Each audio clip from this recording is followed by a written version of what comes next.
Hi everyone, Leanne here from Jaded Blossom, and I am back with another Octagon Treat Box die fronts video. Hey everybody, so I am showing you, these are the two fronts that I made a while ago in a video, and I'm going to use them on a project today. Or two projects, I guess. So I'm using the Octagon Treat Box dies, obviously, because that's what I used. The Christmas Add On dies too, to go with those, along with the card mat dies, the word bubble dies,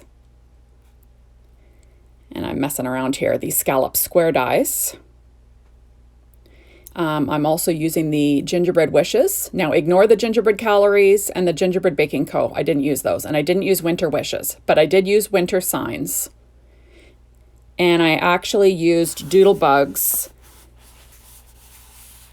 Milk and Cookies, Christmas Town, and Night Before Christmas 6-inch pads. So I've got a piece of Paper Tray Ink Pure Poppy cardstock, 4.25 by 11, scored at 5.5, and then again at 2 3/4 inches, because I'm going to make a Z-fold card. And then this one was 5 inches by 10 inches, scored at 5 inches, and then again at 2.5, because I'm making, like I said, 2 Z-fold cards or Z-fold cards, depending where you live.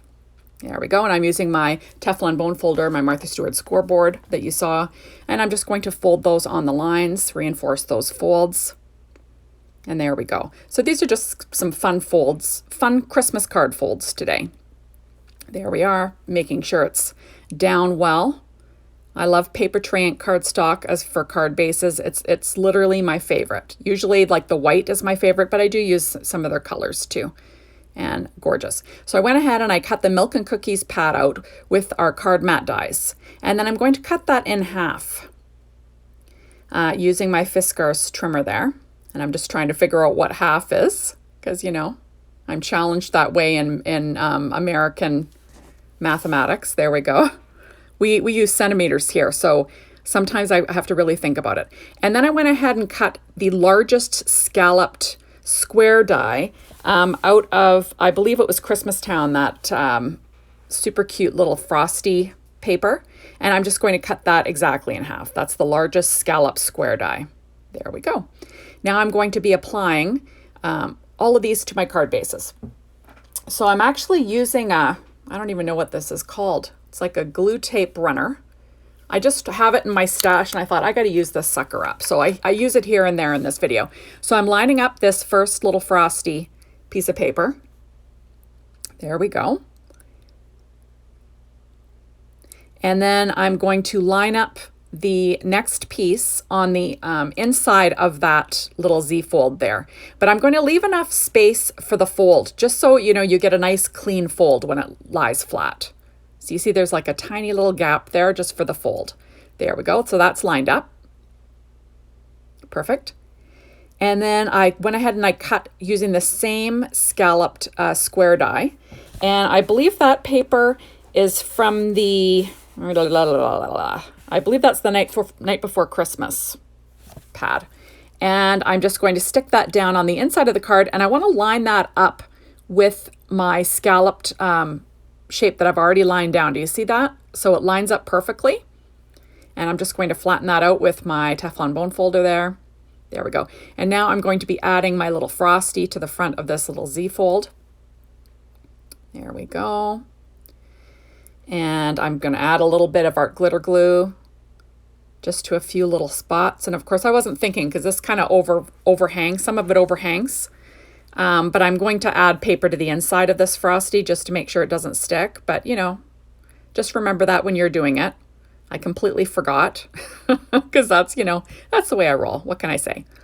Then I went ahead and I cut that octagon shape treat box die, the front layer again, and I'm going to stick that down on the back of this Frosty. But this is my mistake, so pay attention, people. I've made these cards a million times. I don't know what I was thinking, but I line it up and then I stick it down, and then what do I realize? It's not going to open. So I have to trim off the back of that Frosty. There we go. So now my Frosty has a nice solid back, which is what I wanted. And I'm just going to add, this is the part where I screw up. Hold on. There we are. And then it's like, oh, it can't open. That was a big mistake. There we go. So now I'm just going to quickly cut this little piece in half. And I'm just measuring it because remember I have that Frosty kind of on there cattywampus, so sort of at an angle. So I'm just going to quickly trim off this piece. This is another paper tray ink white cardstock piece, and I'm just going to line that up. And now that will have a nice solid foundation. There we go. Perfect. And now I've got another piece. I just cut the little hat again, and I'm just going to glue the little brim and double up on the brim on the inside there, just so it's nice and solid too. There we go. Like I said, art glitter glue, slip it in there. Perfect. There we go. So this is so cute. So I did go ahead and I cut another one of those Octagon Treat fronts out of that paper tray ink white cardstock. And I'm going to stick that down using that same glue tape runner again. And I'm going to stick it down onto this piece of paper. It's from Sugar Plums, the 12-inch paper line. And I'm just going to stick it down there, and I'm sort of going to eyeball a border. I'm just going to trim it with my Fiskars trimmer with like about 1/8 of an inch, or a little over 1/8 of an inch border, you know, nothing crazy. And that way it'll pop a little bit from the background. You'll see when I put it in place. There we go. So now I'm going to add that to the inside of my card. And do you see, I want the white hidden by Frosty, but I want the pink to show, just to sort of separate it from the background. There we are. And now I'm going to put my ATG tape down on the back of this, and I will line this up onto the Frosty first. There we go. And I do fuss fart around with this a little bit. I wasn't thinking, you know, like normal. Like normal, I wasn't thinking. So I'm just going to stick that down with some, I believe that's scrapbook.com, that mint tape. I use it for my die cutting and stuff. There we go. And now I'm just gotta try and get this in place. There we are. Perfect. Now it's in place. And if you close, do you see it? It hides the whole thing. So now I'm going to do some stamping for this card front, basically. I'm using Winter Signs, Ink on 3's Blackout ink, along with Ranger's Fine Detail White Embossing Powder. I'm stamping onto paper tray ink black cardstock using a powder tool too, you notice. And then I'm using my Marby Heat tool to melt the powder. There we go. And I pulled out a lot of other stamps. That's what you saw at the beginning, because I could have used any of those, but I decided to go with these ones. So I didn't cut it out of the video. I just left it in. That's kind of my process, you know. So I just went ahead and trimmed out these little sentiments with my Fiskars trimmer. And I'm just using one of those nail filing sponges just to, you know, make sure that my edges are smooth. I don't have any kind of linty edges. And then I'm going to use my scissors just to cut them off there. So easy peasy stuff. And then I'm going to stick these down onto my card base there. And I just think it turned out super cute. I'm adding Merry Christmas to the inside. There we are with my EK Success reverse tweezers.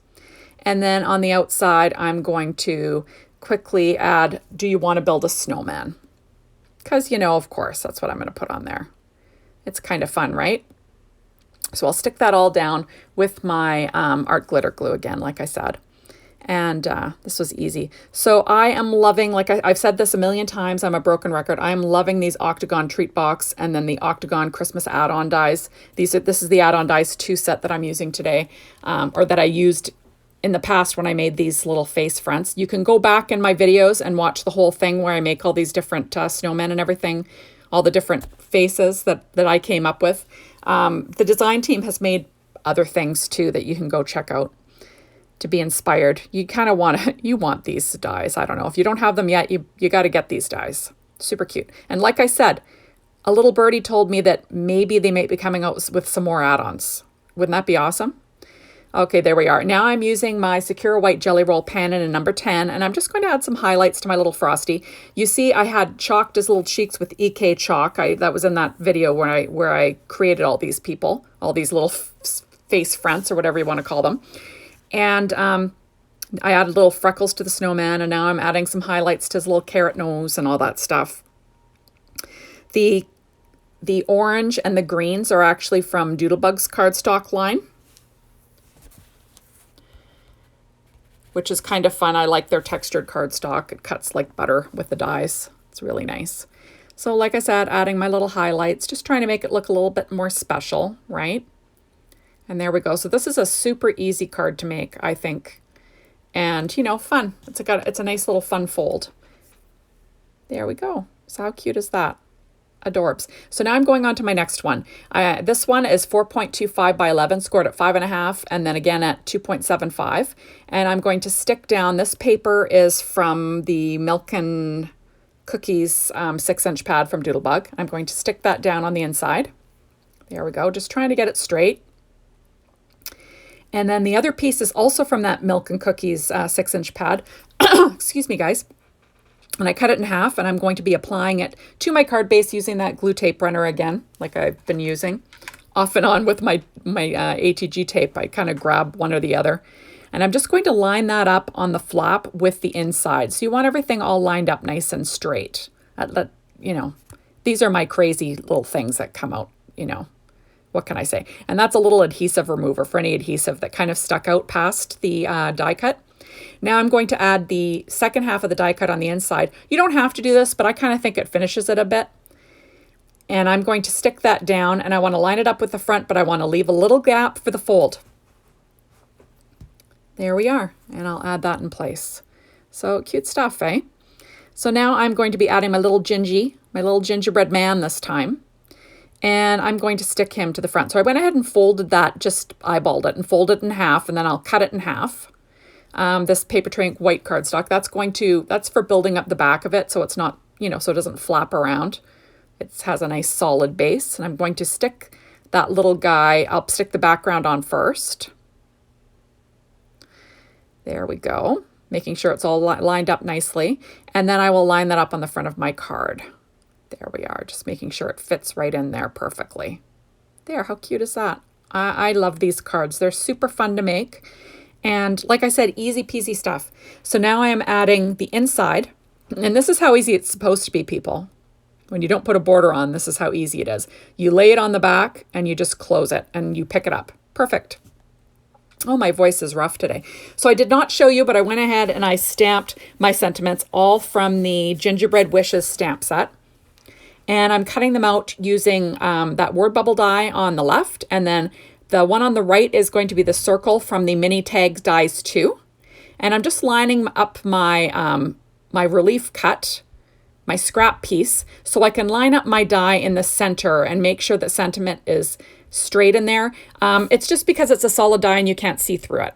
And then there's my inside sentiment that I'm just going to trim up and stick inside. There we are. So I'm just going to add that to my card base using that little glue tape runner again, sticking it on the inside. Christmas wishes and gingerbread kisses. And then I'm going to be adding my little sentiments there. This one is have a tasty, what is that again? Sorry guys, have a tasty holiday. I had to look at it. It's too small for me to read that. There we go.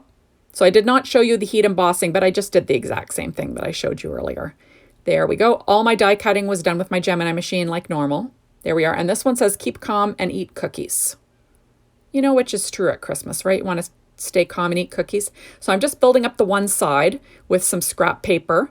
And then I will pop this all up with Stampin' Up! Dimensionals. There we go. And then you've got like a cute little gingerbread man, I think. I made one with the girl gingerbread, you know, earlier, and that turned out super cute too. There we go. So I'm going to pop that up. Fun stuff. And then that's basically the card. I will be adding some shape sprinkles though, of course. So I'm just going to use my EK Success reverse tweezers and grab these little enamel shape sprinkles. These ones are called Visions of Sugar Plums, and I'm just going to add a few to the front of my card. I've got little gingerbread men and a couple little gumdrops, which are kind of cute. There we are. I'm just trying to decide what I'm going to put in there. I'll use a little gingerbread man there and a gumdrop up in the sentiment, because why not, right? I tend to get these things and I hoard them and I don't use them, so I'm trying to use them. There we are. How cute is that? Super cute stuff. There we go. And now that's my little Frosty card. So thank you so much for stopping by. Be sure to hop on over to the Jada Blossom store, the Jada Blossom blog, get inspired and all that. And maybe get your hands on these adorable dies. And we will see you soon in my next video. Thank you so much for watching. I really appreciate it. Bye, everyone.